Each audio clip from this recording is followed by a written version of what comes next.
Welcome to the opening whistle of the weekly recess. Mitchell Lea, Tommy Grant, Connor VanDemark, Nick Izzo. We got a full house here today talking about the National Football League. Week 4 in the books, guys. This was our week to have football from beginning to end. We had a Thursday night game. We had a Sunday morning game.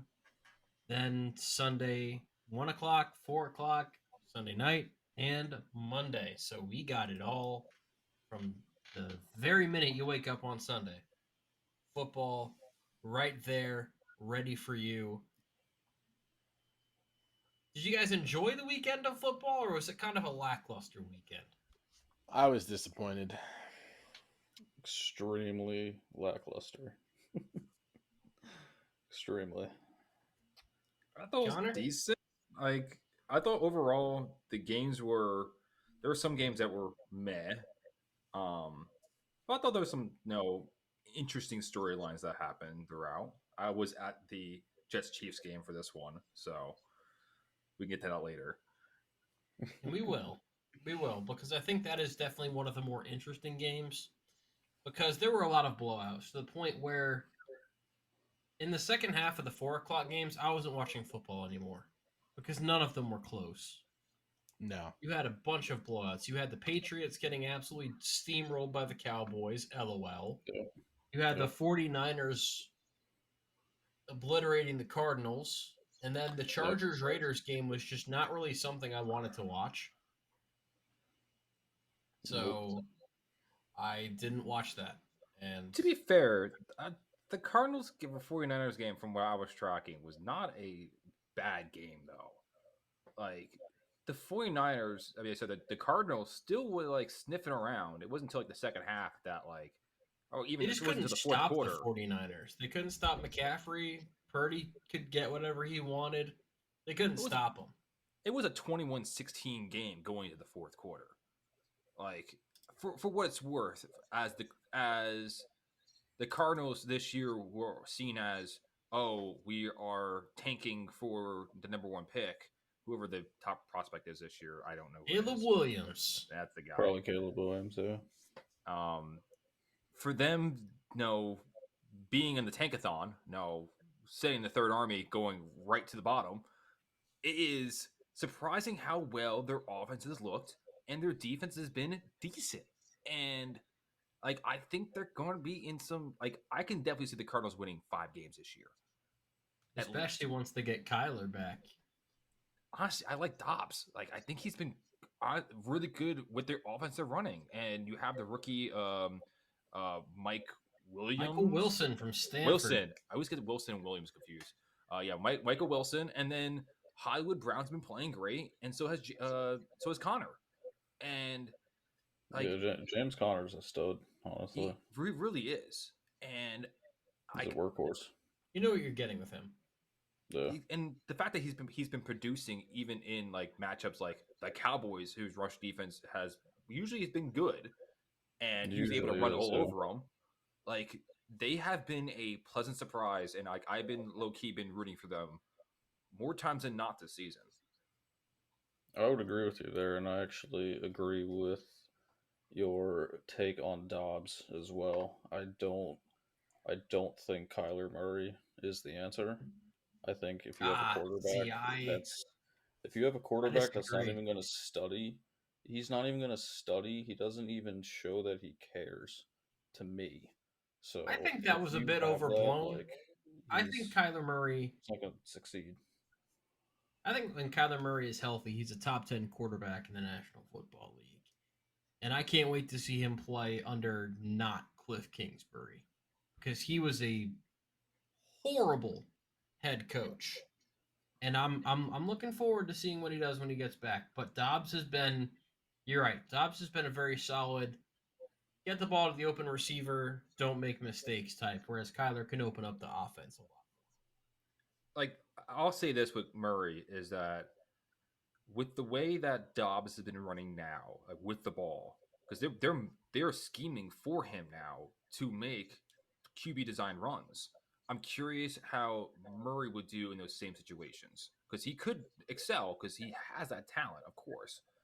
Um, but I'm definitely interested because Dobbs has been excelling. He's been like what 40 rushing yards in every single game he's played so far, and he's been slinging it, I and think so. Yeah. it's been great.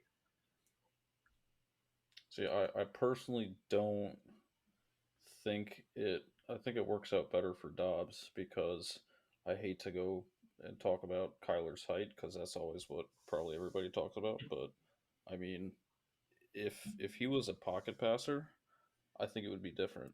You saw a guy like Drew Brees tear it up, being how tall he was, but for Kyler Murray, it's like if he if he's not scrambling, if he's not running, to me from what I've observed, it seems like he's always playing too frantic, and the fact that he's had to have it in his contract to watch film. No other quarterback has had to do that. So I think you're like harping on that a little bit. A little. I the love Kyler National Murray. Football League, you can't go into it just like, oh, I'm gonna half-ass this. That's why they're in the position they're in. Apart from I the also In don't numbers, think you get a $240 million contract but he's not. half-assed. He did not deserve that. in You Murray's can't defense, tell me though, he did not deserve that contract. it's what was the NFLPA put out that player poll, and like the Cardinals were rated quite low on a lot of things. So like I can Very definitely low. see that being a Very management low. ownership kind of thing too, where it's like, It's oh, horrible. they're thinking It's like that bad. old man brain kind of situation. I know for hockey, like we have a saying like to 200 hockey men, which is like the old group, the old boys club.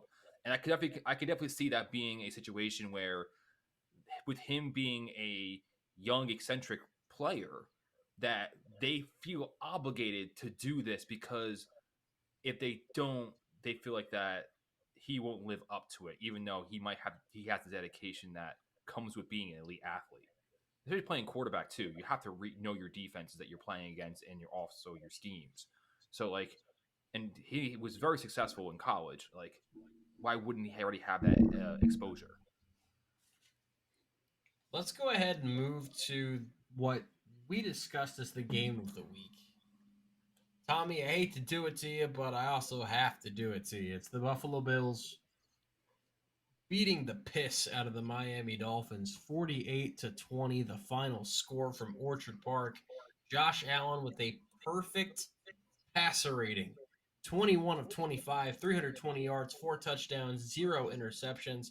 Stephon Diggs, 3 tutties on the day with 120 yards. And the Dolphins offense, they moved the ball. Devon Achan certainly looks like a fantastic find at running back. But Tua definitely had a comeback down to earth day. Definitely not a terrible game, but We 20 knew points. it was going to happen eventually.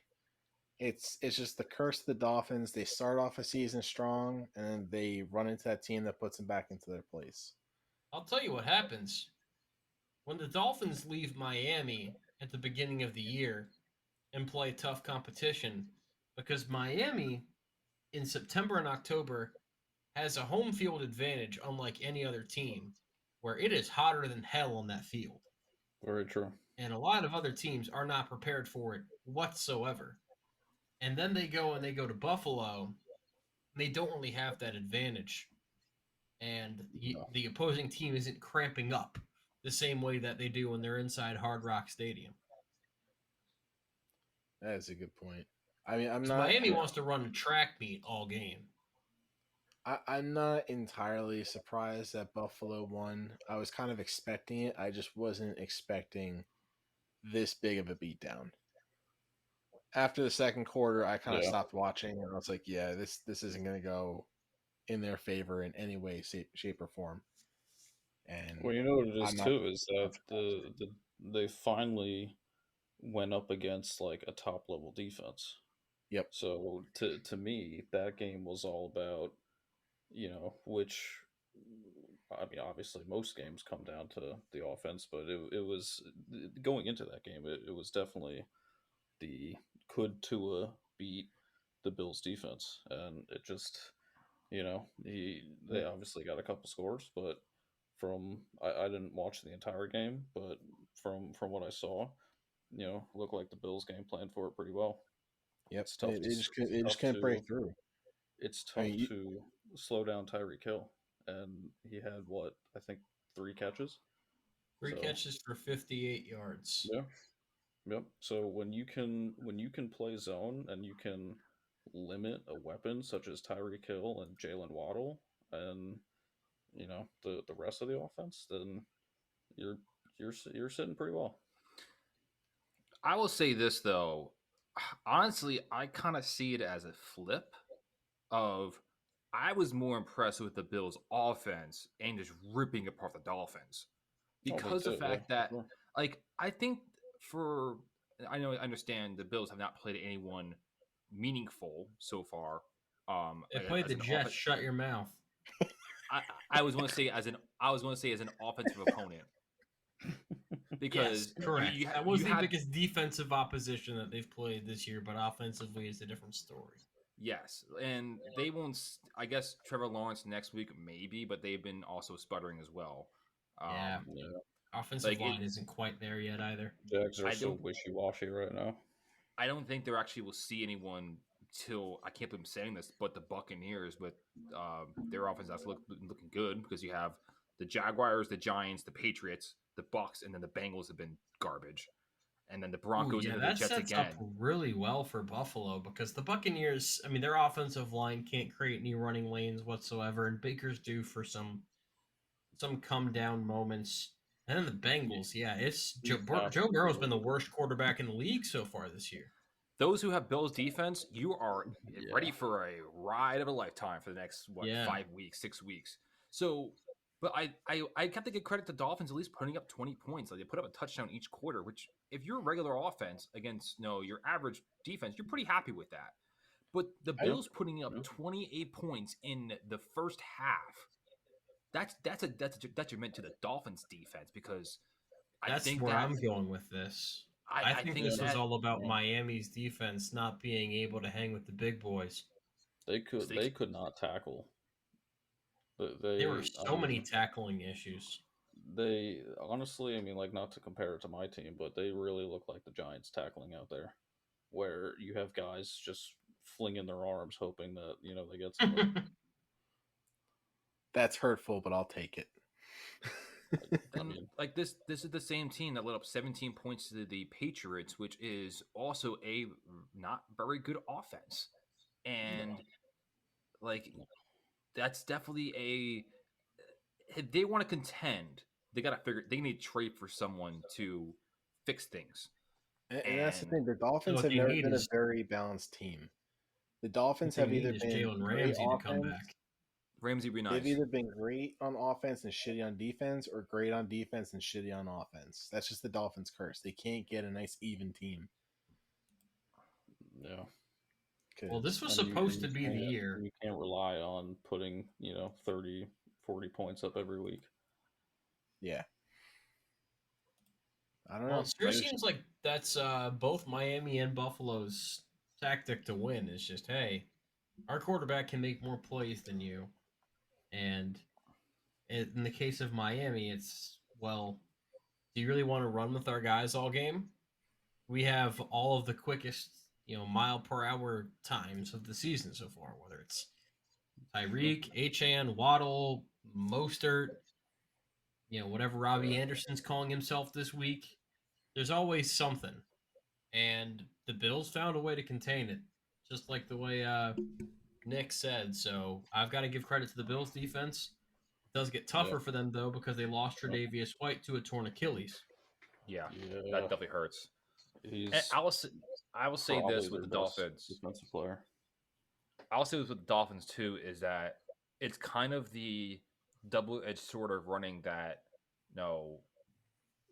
that crazy offense that they have because of the fact that because you're able to score so quickly, you're also leaving more time on the field for the other team's offense, and it's definitely I think it's something a narrative that looking to this year is time of possession on the Dolphins, where they could score in 4 minutes and on a quick great run by Devon Achan, but no, they get the ball right back, and then here comes the Bills marching down the field and taking care of business. No, with an 9 minute drive.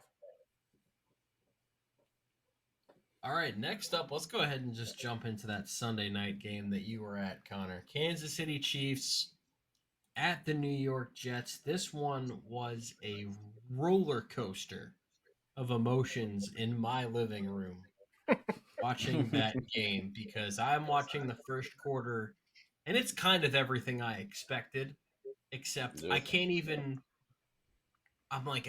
blame Zach Wilson because it's not on him because the defense just can't tackle anybody. They're terrible in defending the run. Isaiah Pacheco is just running all over them. Are you rah-rah? And then something happened. A beautiful, beautiful thing happened where Nathaniel Hackett turned to Zach Wilson and said, "Be free, my son. Go. Play the football that you were always meant to." And Zach Wilson said, "Shut up. I can do even better than that." And this man started making some fantastic throws, some great quick decisions, and I've seen Zach Wilson do some cool stuff on the field. I have. I most of what Zach Wilson has done has been bad. I don't think there's any debating that. But he has had some moments. But they're usually like a deep throw to show some arm strength. He's never played the position like this before. And let me tell you something. It was so much fun to watch. And if this is the Zach Wilson, if the light bulb's gone off, or whatever case may be, if this is Zach Wilson for the rest of the season, the New York Jets are going to find their way to the playoffs. I completely agree with However, that. it's one game, but if quarterback confidence is everything that it's made out to be, getting the Denver Broncos next might be exactly what Zach Wilson and the Jets need to keep this momentum. Even though it was a loss, you feel better about this loss, certainly, than the one against the Patriots. Because the Patriots, you go, quarterback's holding us back. This one is you went toe-to-toe with the defending champs, and maybe if you didn't put yourself in a 17-0 hole, you win that football game. And I will say this too. Like that. I thought it was the very first time, at least I've seen or can recall, where Zach Wilson like actually was the offense, and it ran through him, not through a running game. And that's gonna be such a big focus for us now because we do have those weapons with Brees Hall, and if we can get play action now going properly with those guys and giving them more running room because they have to respect the pass now, it gives us much more options. And I really enjoyed that aggressive playing calling that Hackett did. Like it was that first quarter was miserable. I'm like, it's 17-0. I'm already thinking about, do I go back down to the car and go back tailgating? Like that was going through my mind right now, right at that time. And seeing the defense wake up, get the smelling salts and show up for the rest of the game. And like there was that one play, from my vantage point, it didn't look like a flag to me on that one interception of the game. Like that could have gave the Jets at least a chance to go down the field. And I don't know what it looked like on TV. Officiating was bad all game. The Jets got calls they shouldn't have gotten. The Chiefs got calls they shouldn't have gotten, and I think that last holding call was particularly egregious because he threw it after it was picked, which just is never a good look. There were several things wrong with the officiating and that play because obviously the hold should have been called, but in a way you sort of have to. I don't know who that was for the Jets, but they called it on Sauce Gardner. Mm-hmm. Okay, so I mean, it just kind of seemed like they really wanted the Chiefs to win It And I have no just problem with them calling that if you've been calling it the whole game. whole Yeah, game. I agree with that. If we've It gotten was 4 or so bad. 5 holding illegal contact calls throughout the entire game, at least you know they were really strict on that. They called it all game. Maybe by that point you should have known, hey, they're gonna get you on that. But that Yeah. wasn't how they were calling it all game. No, no, they weren't. I But want you're some consistency. yeah, I'll say though, like when that pick happens, like, oh, we actually have a chance. Like, I wouldn't say that much. Like, our defense is playing well, but like when Wilson was about to get the ball back, I'm like, oh, we got a chance to actually march down the field and tie Wasn't this that a game up. feeling? Like who would have Wasn't thought? that a feeling of, hey, if we just get Zach Wilson the ball back, he's gonna do something with it? Yeah, What? and because that whole quarter, Kansas City possessed the ball. Like Yeah. they just Pacheco played out of his mind. Like he was the only person we couldn't stop that game, which was Yeah, wild. it wasn't Kelsey. The only issues were just the ground game, really, which Yeah, confuses me. I don't know why the Jets have issues with that because Pacheco was able to get whatever he wanted, and whenever Mahomes started scrambling around, he could get whatever he wanted as well. I mean, he converted a 3rd and 22 with his feet. That should not be possible. yeah. That No. like you need to have a spy in him at all times. Yeah, that's like there's like maybe 5 to 7 quarterbacks in the league that you have to have that with, and Patrick Mahomes is definitely one of them. So And maybe like that contributed to a lot of coverage sacks or a lot of Mahomes having to run around and waste a lot of time as opposed to making quicker decisions. But it also opened up a lot of running lanes for him. I give It Mahomes did. credit though. Like that was a smart play at the end of the game, not going for that touchdown because he slid right at the 1 yard line, and because he knew if they scored, the Jets can still score a touchdown and then try to onside kick and go for the field goal. With him making that slide there, no, that he literally sealed the game right then and there. That was a smart play it's the by him. smartest decision, and he He played like crap. like he does in many games. He shows up, and Like Zach who Wilson would have actually thought? played better than him. Yeah, it's like who would have thought Zach Wilson played better than Mahomes? I would never have Yeah. thought that in my life. And I the fact would that never have thought that either. he was still able to get it done for his team and make those smart plays makes an elite quarterback. Yeah. And again, So, Denver I mean, coming up next for the Jets. Oh, I'm looking You at my just I know think it. with the way the Jets played, I think they have a more than fair chance of crushing the Broncos. I mean, see what if, I think if the Zach Wilson Broncos are can, if he can ride high off his 4 drives that he did well, I mean, And I'll rarely root for the Jets on this podcast, but right now, I think Jets have a really good chance. However, It after that was against the Eagles, I wouldn't even say they have a chance. well, the Commanders took the Eagles to overtime, and the Eagles have yet to really look like the dominant team that they were last year, despite the fact that they're 4-0. They've been playing a lot of close games. Now, this game, we can just go ahead and get into that Commanders Eagles game. Oh, It that was the a hell of a first game. It was the first game this season where I looked at Jalen Hurts and went, okay, that's the guy from last year who was an MVP candidate. And it wasn't really the running game leading, it was Jalen Hurts looking dominant, A.J. Brown putting Emmanuel Forbes in a body bag all game long. yeah. 175 yards and 2 touchdowns. Devontae Smith also had 78 yards on 7 catches. The Eagles' passing game looked the way that it was supposed to look all season, but just hadn't up until this point. But Sam Howell, he's been up and down, but he made some gigantic plays in that football game. And I think that if they stick with him and let him work through the highs and lows, they might have something with him. That Yeah. Eagles defense, though, that it concerns me. Like for them being a Super Bowl contender, it's something where I'm like, It can be had.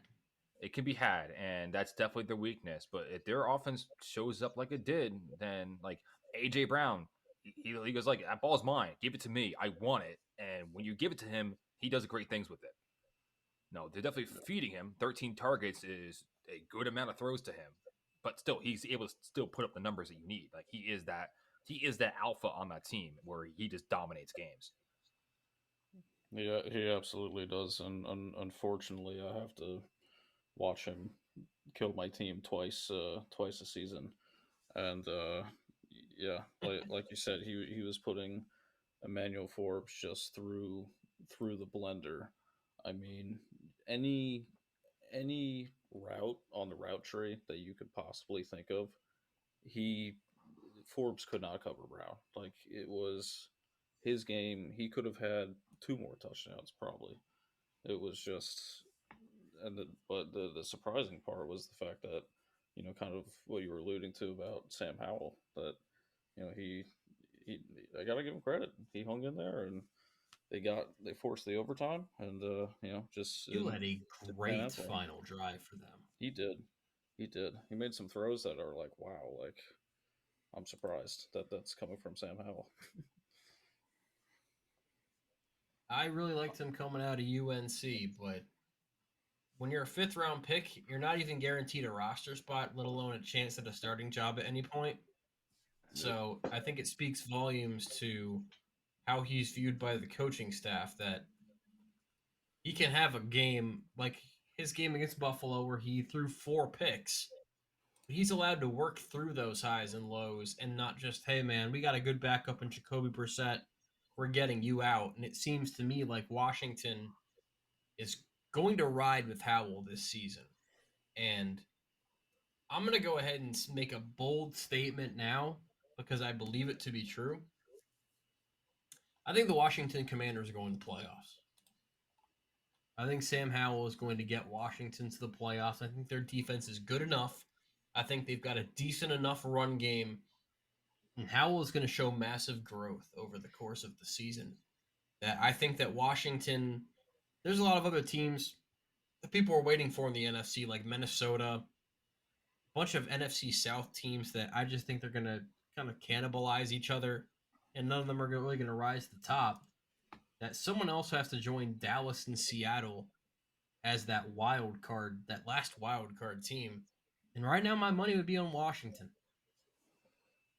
Yeah, there's That's no pretty really much other. that's the only spot for them, I think, honestly, because the Cowboys and the Eagles are going to be way too good that I think that's probably going to be their last their chance Yeah. as a second wild card.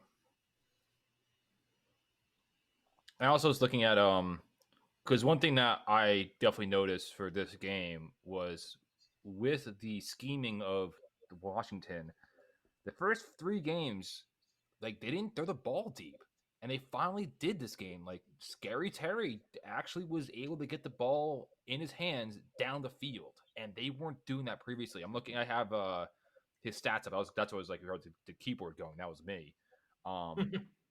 Like week 1, 44 air yards. Week 2, 63 air yards. Week 3, 40 air yards. Against Philly, 121. That's a huge difference in scheming and getting your best guys the ball in their hands. And like that's what you also want. It's not playing afraid of your quarterback. Exactly. We saw it with too. Zach Wilson. We see it with Sam Howell. If your quarterback's out there, you can't just say, well, we're going to play with a very limited playbook and we're going to run 9 plays. No. 99% of defensive coordinators in this league are way too smart for that. You can't do it.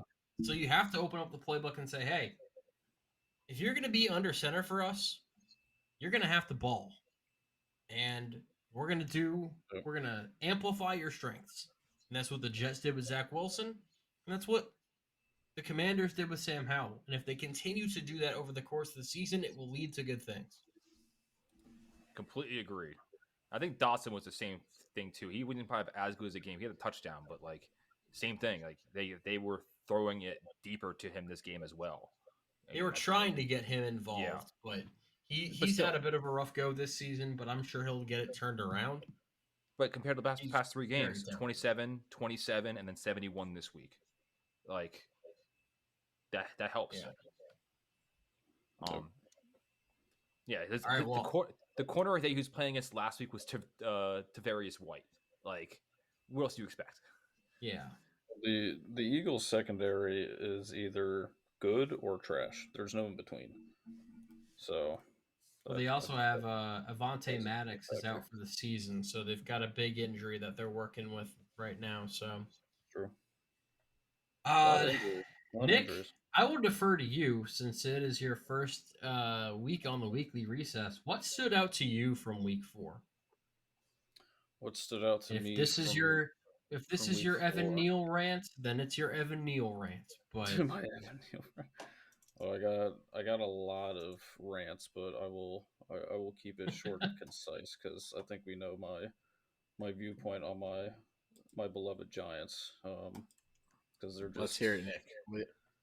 We want to hear they're all the in rants, man. What do you got? they're in an awful. I mean, that probably is what stands out to me actually is the Giants because you have a team that last year made it to a divisional round, and you come off a season in which you have the coach of the year, and then you start the season the way you do. It obviously not only leaves a lot to be desired, but then you kind of start to question a lot, and something that Mitchell, you brought up, I think, on last week's episode was, you know, do Giants fans think that, you know, Daniel Jones's contract is now, awful? And I think it was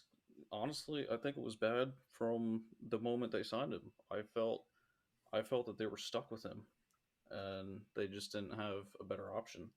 And now that you see that he doesn't have Barkley, the offense is totally inept. And I think for a quarterback who's been in the league for 5 years, he doesn't make his progressions. If he's not throwing to his first target, he's running. And last year he could use his legs. This year the defenses, they kind of already know. So, you know, going into this week and the next week, they have to win one of the two games. Because if they don't, they're looking at a 1-5 season, and at that point, you might as well already start looking at who you're drafting in the top 5. oof, Well, I don't know you're if I going would up feel against too the good about Dolphins that. and the Bills the next 2 weeks. I don't know how your Yeah, chances are. I I don't, mean, I don't, I that's wouldn't count on that, man. but On okay, the road, but both of them. when you look at the road ahead, you still have to play Dallas again. You still have to play Philly twice. You got to play now Buffalo. You got to play um, The Jets. Miami. So Commies you're fighting with. out of the remaining schedule that you see with the team that they have, who can you really say that they play that they have a phenomenal chance of winning against? I mean, There's really not Home that against many. the from my Patriots. little bit of knowledge, I would say the only teams that they might have a chance against is maybe the Raiders Hmm. and the Patriots, maybe the Okay, Saints, so that's three. So but that's much farther down the road. they're currently at one win. That would bring them to four. You're not doing anything with that. And plus, we just talked about how the Commanders are kind of a little bit on the up and come. So it's like when you have three teams in your division and you are the worst team in that division, bar none, right now, you're done. Like I'm a fan of the team, and I'm gonna hope that they obviously do well, but I have to be realistic in the sense that Daniel Jones is not playing anywhere to the level that he needs to. And with the fact that you have injuries all over the place to the offensive line and the defense can't tackle, it's like, what part of their game can you say they do well right now? You can't. Hey They Nick, I certainly got can't protect, and I To think me, that Daniel that's Jones my has biggest taken a lot of takeaway. the heat. They He's led taken 11 heat. sacks, 11 sacks in this past game. Yes, That's rough. and hey you have a guy that you have a quarterback who's in his fifth year that, like I said before, if he's not throwing to his first read, he runs. He's not looking A, B, and C. He's looking at A, and if not, he's running. Like so Nick, I have do you have any stats page currently up for the Giants right now or no? Do I have any stats pages right now? No. Okay. So, What? first off, who has more yards rushing? Who has I more? was just Dan- about to say that, Connor. Daniel Jones rushing yards or Darren Waller's receiving yards? Who has more? Probably Daniel Who has Jones. more? Okay. By how Probably much? Daniel Jones. How much do you think he has more then? Because you were How correct much do you there. think he has How more? many more yards does he have rushing than Waller receiving? See, that's the thing. He hasn't even really thrown to Waller all that much this year. If I had to guess just off a number, I don't know, 50, It's 40, 20, but still, 20. like Okay. the fact that you make a good point is that you're going through progressions. Why isn't your first read Darren Waller, and why aren't you giving him the ball? Because you gave him this contract, and Mm-hmm. he's supposed to Mm-hmm. be your stud. And the fact that No. they're not making your big, like you have Saquon Barkley when he's on the field, they're making him do his things. Waller is also Mm-hmm. supposed to be your alpha there and supposed to run your offense. Like it He should be is. going through him. Why aren't they scheming better plays to actually highlight him and let him do his things? I know he's getting older, Yep. but like still, he has that talent. And He all the does. hype, all the hype in preseason, where it's like, oh, he's the man. Jones is always looking for him, and we're seeing nada right now. And it's You definitely. are. Yeah. I feel bad for all the fantasy owners who have him because of the fact that like he has been all this hype and it's been heartache after heartache with him, and It has.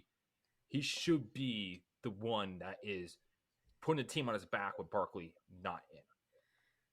Right. And I forget what the statistic is and when they flashed it, but they showed the difference of Daniel Jones for when he has Barkley compared to when he doesn't. And the numbers are so god awful that you would think that it's like an XFL team, honestly.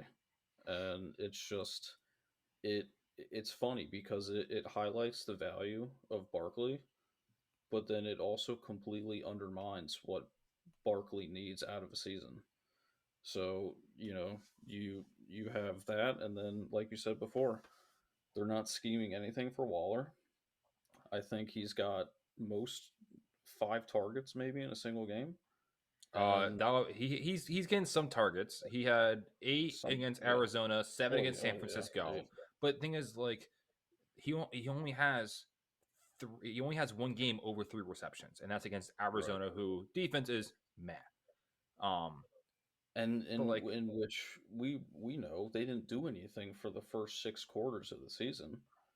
So, for them to even have a win right now, I hate to use the word lucky because you obviously have to lead an entire, several drives to get the points that they did, but they should feel fortunate in some sense that they're not 0-4. mhm, Honestly, 0-3, whatever it is. half of New York Tommy, on fire. No. So that's my takeaway from from this week is just the ineptness of the team and just that it just does not look good right now. Tommy, what's your week 4 takeaway? Just the amount of blowouts that happened this week. I feel like you discussed that kind of in week 1 of how everybody's not really playing up to par. But just this past week, I mean, you've got Jaguars beating the Falcons 23-7. You got the Yeah. Ravens destroying the Browns 28-3. The Titans crushing the Bengals 27-3. Yep. Buccaneers Saints 28-9. I mean, it was just blowout after blowout after blowout. And I Texans think, over Steelers and Cowboys over Patriots too. yeah, Yep. A I mean, lot of I didn't sloppy. want to list out every single game that had a blowout, but it was probably about Yeah. 80% of them. Yeah. I Yeah. will So there say wasn't any that big games that stood out to me this week. The Commanders Eagles game I actually watched, and that was a hell of a game. Dolphins, I was obviously very upset they lost, but it wasn't anything I wasn't really expecting. But outside of that, there wasn't really any games that stood out to me this week. Yeah. I'll I would say that to your point, Tommy, is that I definitely think that the Cowboys win and the Texans win. I think they're both the real deal blowouts because of the fact that they were both like the Steelers didn't have much injuries on defense. I guess they had the quarterback injury for them for the Kenny Pickett. Is that the quarterback or that the wide receiver? Yeah. Kenny Pickett. Kenny Pickett So is the quarterback. I guess they had the injury there. But that was, I think it Yes, was later in good. the game, if I remember correctly. But still, Stroud threw 306 yards, and he just blew him up. Like Stroud looks good, and I did not see that He coming. looks pretty good in that offense, and yeah, I didn't see that at first. But Their with the other, offensive line is beat up, and he's still finding a way to put up a lot of points. I think the Texans are a year away from being a team that can really compete. Mhm. But this year, they're going to be a really fun 7-8 win team that beats a lot of teams that maybe they shouldn't.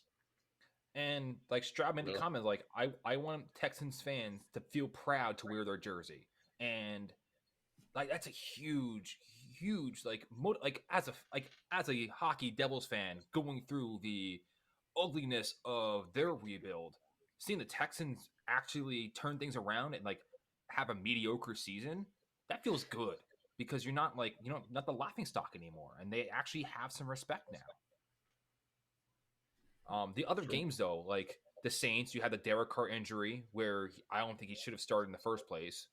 Um, Then you had the Bengals with the issue with Burrow, who's also having his issue. I know said he felt better than the other games after the game, but he doesn't look right. Browns Yeah, had the he's Deshaun Watson injury, so all yeah. those offense were sputtering because they didn't have their main guy to go to. And the Jaguars, I think their defense is actually good. That offense does scare me still, though. I do not trust I want to believe in Lawrence and the weapons they have there. No, Christian Kirk is definitely still showing that he is the number one, even though Ridley had all the hype. Like Kirk is getting all the passes and making his receptions, but Ridley's just not getting targeted, even though there was a lot of hype for him coming into the season. But that offense, like, them playing the Bills next week, I think they get 10 points, maybe. Like, I would definitely for a team under. I would definitely take the under for that. Whatever the Jaguars are getting, because Yeah, I I don't think think they're going to do much. I do like a Yahoo Pick'em league, and I think as of right now, the final spread I think comes out tomorrow. But right now, I think it's a 5.5. I have I it think. up here. We Unless have maybe it's different. the spread we have is Buffalo 5. Yeah, 5.5 is for Buffalo. The over under is 48.5. I think it's going to be. I think it's going to sit around 40, 43, 44 for this game. Because the fact that I think the Jaguars offense is not going to produce, and the Bills are going to put up like 28 points. And correct me if I'm wrong, but I think Buffalo is also home. So It's in It London. is technically a home game for Buffalo.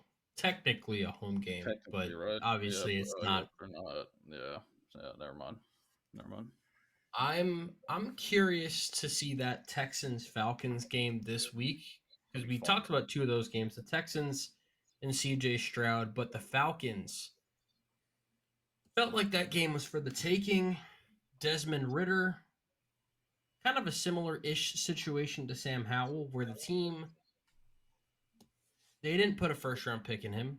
Ritter's a third-round pick. They're not tied to him. They don't owe him a chance. They can go to Taylor Heineke at any point.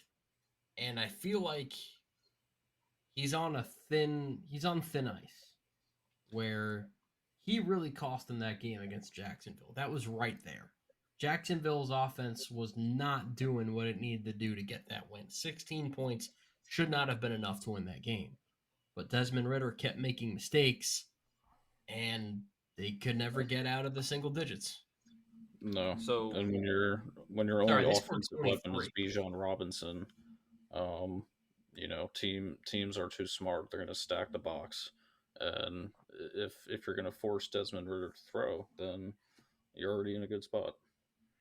Like the other thing with the Falcons too is like I don't think Ritter's the answer, but Arthur Smith, their coach, like he's still saying I'm sticking with him. He's not making the replacement, And after the sample size we've seen, not just this year but also last year, like I don't like he doesn't look like he's going to be the answer for them.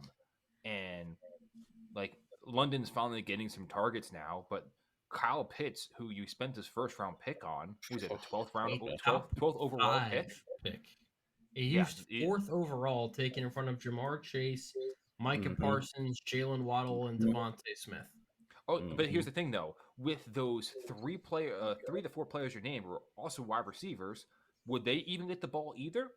Like, would that really matter? The only person that would be actually valuable, at least in the Arthur Smith offense, would be Micah Parsons. Like, because he's not in the Arthur Smith he's, offense. he's not throwing in the ball, and like when you have these elite athletic players, let them do their thing and give him that opportunity. And like you see London actually starting to play well now because of they're actually throwing it to him. And but like Ritter's not getting it done. And is it Ritter not actually like not looking at him in the first place, or is it a Arthur Smith scheming thing of I'm just gonna ground and pound with the run, and then your only look is to London, and that's it. And as a defense, you know it's gonna happen. Like the Jaguars just showed it. They shut him down pretty well. No, good old Toy Story game. But which is pretty cool, by the way. I don't know if anybody caught that. I was gonna mention that, but I thought it was pretty got fucking the tech entertaining. figured out and they actually were able to show things.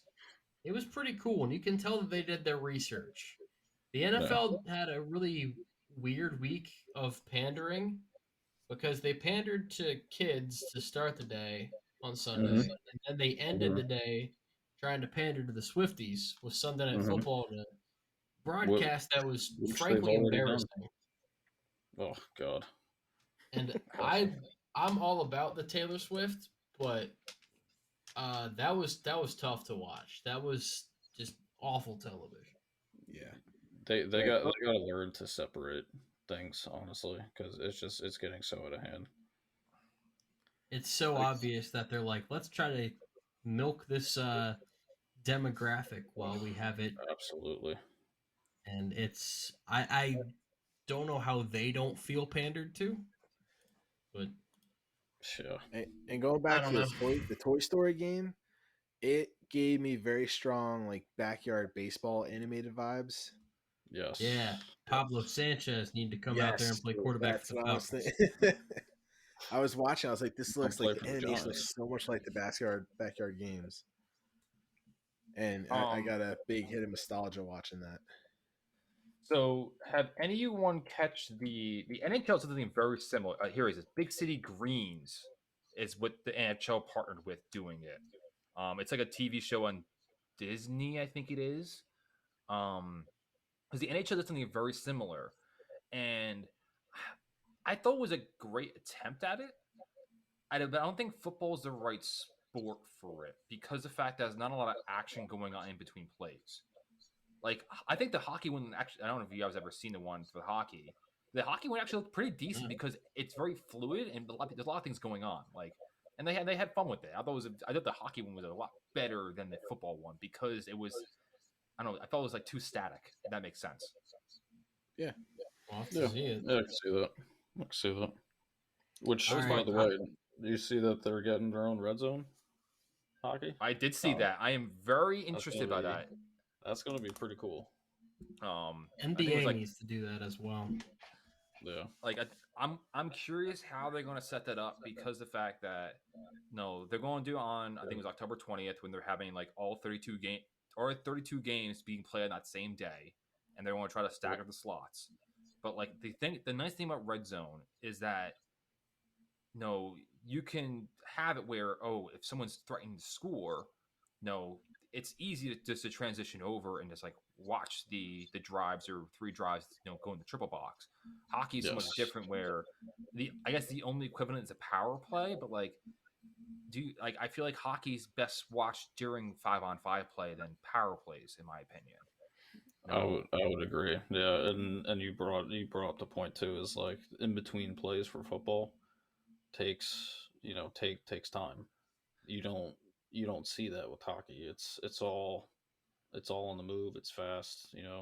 They sub guys when the puck is still in play. So it's like, it's like you said, it's tough to kind of watch a triple box for hockey, but for football, it's nice and easy. Yeah. I think the one thing that they definitely should lead into that Red Zone has done so well is like don't announce the goal beforehand and just transition over. It's like, oh, let's see what happens here, and then Yep. whoever scores. Like don't make it a highlight show. Make it feel more authentic, I guess you can say. Even if you Right. doctor it, like, oh, it happened a minute ago, just roll it out and just have the guy like how Scott Hansen does it. Like, oh, let's go over to the Redskin Dolphin game or where it is, like, and see what the play is going to happen. Because it transitions over 9 times out of 10, something's happening. Or like, oh, we're going to watch this punt. 9 times out of 10, that punt's coming back. Yep. So the more important question on that is what color are they going to choose for the show? They can't do red. it's going to be called Frozen Frenzy, I think is the name of it. Yeah, I think so. Yeah. That doesn't have to be a color. It has could to be. be. I think it's going in the workshop a little longer on that. You have to go on theme. If anything, it should be called the blue line. No, it has to have some connotation to it. Because the red zone is authentic because the fact that like it is known as the red zone in sports and that's and football, and that's what they're highlighting.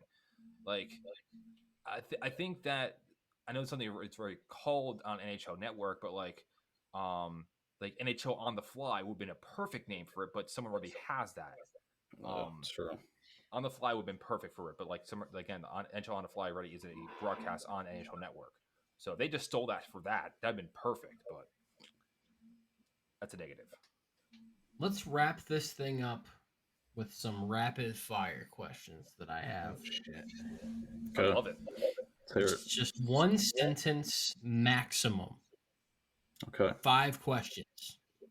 Okay. All right. Let's hear it. Who wins the NFC South? Who wins the That's NFC not a rapid fire question. That's a hard thinking question. No, I would just say New Orleans Saints. My gut says Buccaneers. I think Johnny? I'm gonna go Saints just because I like the Saints out of all 4 teams. Nick? I don't want this team because I despise Baker Mayfield. But I think the Bucks. I like Baker personally. I cannot stand him. Question number 2. Worst team in the league right now? Worst team in the league. Oh, I would say easy to Bears or Panthers. I'd go Bears.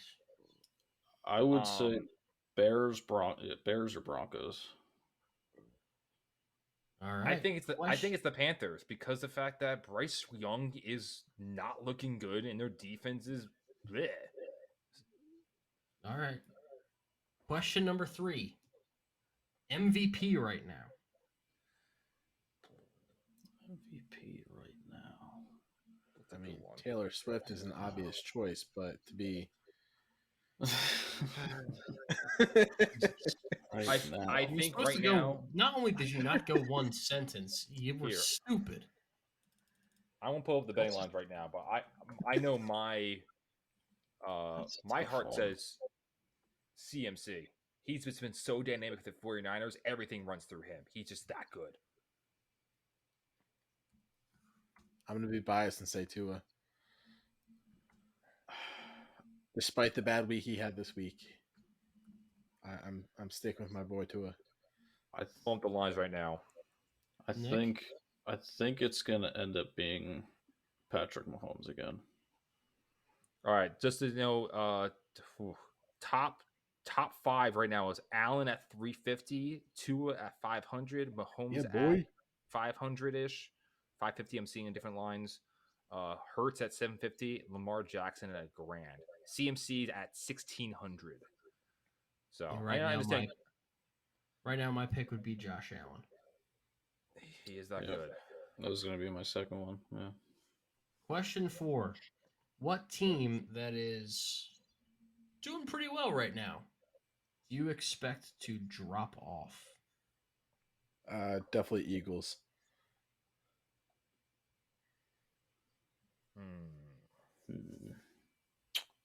Drop off.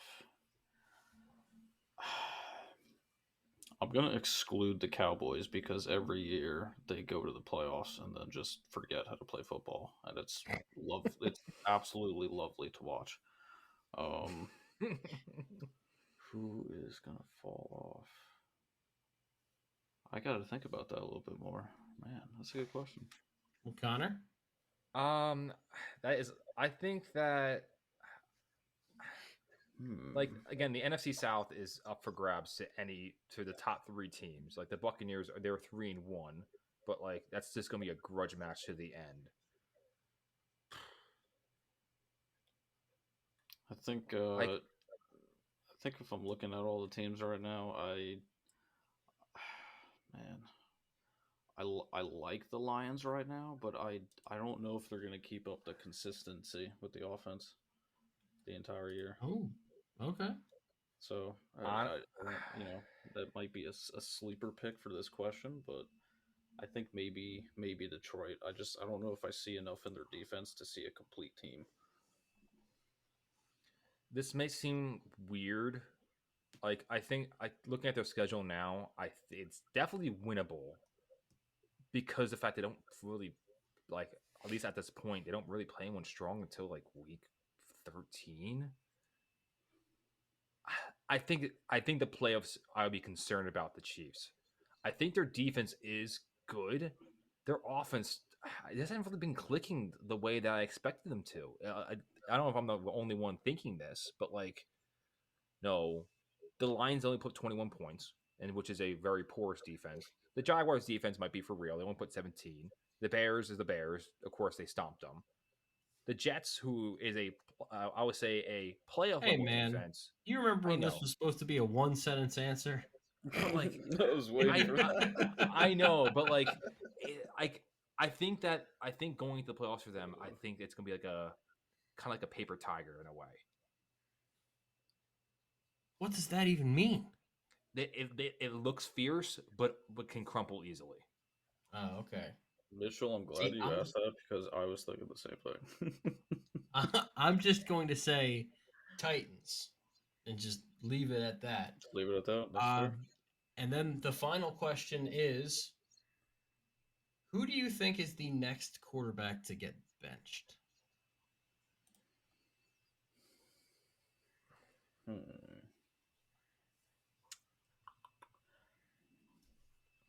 I want Ritter. And to make it the most interesting, only one of you is allowed to say Desmond Ritter. I want Ritter, but I don't think it will be him.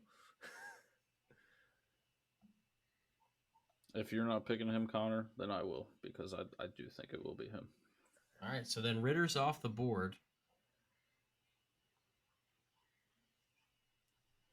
Yeah. Honestly, it's a coin toss to me between Wilson or even the Patriots, whatever his name is. Jones. McCorkle Jones. Yeah, Mac Jones. That's what it is. Tommy? Now, the question was who's going to be benched next? Who's the next quarterback to get benched? Did Daniel Jones already get benched for Giants? Not yet. Then I'm going to put money on him. It's a good pick. It's a good pick, honestly. I am going to go... Sorry, Titans fans, to keep on piling on, but I'm going to go Ryan Tannehill. Okay. Because whether it's Malik Willis or Will Levis, they have young guys waiting in the wings. So Tannehill the issue with is not a long-term solution. The issue with Tannehill is like if they keep winning, then they're still going to play him. Yeah. Well, I had to get creative. Part of me also wanted to say Joe Burrow, because if they're like 1-5, nah, they're not going to bench him. They might just shut him down due to injury. Is that a benching though? That's the question. That might be like a benching for like we know we're not benching you, but you are sitting technically on the bench. No, if he's not fully 100%, yeah. That's why I had to pick him, because of the fact that, like, to me, it's like an injury thing. It's like, oh, you're done, which is rebuild, and see you next year. Like, to me, a benching is like, oh, we lost trust in you. Burrow, there's no loss in trust. It was nice that nobody picked Zach Wilson for once. That was a really cool. I said a exercise. coin flip. I did say coin flip. I think it's either one of those two. You did say that. Oh, when you said Wilson, I thought you were referring to Russell. No, I was saying Zach or Mac. Well, then if no one said Russell, then they're not going to bench Russell Wilson. You're paying Russell Wilson way too much money to bench him. There's no way that Sean Payton's a madman. Sean Payton's like, look, you guys might pay quarterback. I wouldn't hear for that. No way. Sean Payton will find a way to trade for Taysom Hill and make him the starter of the Denver Broncos. The other thing I was thinking too was, I know he's a rookie, but like, again, Bryce Young does not look good. You're not benching the number 1 overall pick that you traded 2 number 1s and DJ Moore for. Yeah, you can't bench a number 1. He's got a long leash. Especially since they gave up more and they still haven't paid Brian Burns, who they not only could have included in that trade instead of Moore, but they also turned down 2 first-round picks from the Rams. So they're having some trouble, man. But the thing is, like, you have Andy Dalton's your backup, who is serviceable. You should have started him from the get-go. And I think that it could be like a wake-up call for Bryce Young. It's like, oh, you're going to sit a few games and watch the pro do it. I could see that happening. He was my other kind of like pick with him. Mm-hmm. All right. Well, that's the 3rd episode of the Weekly Recess. Thank you for tuning in. We'll be sure to look back on week 5. Hopefully it gives us a little bit more to talk about than week 4, although we did plenty of talking. Every week, no matter how exciting, it's going to give us a lot to talk about. So thanks for listening. You guys have a fantastic night. Nick, once again, fantastic to have you on for the first time.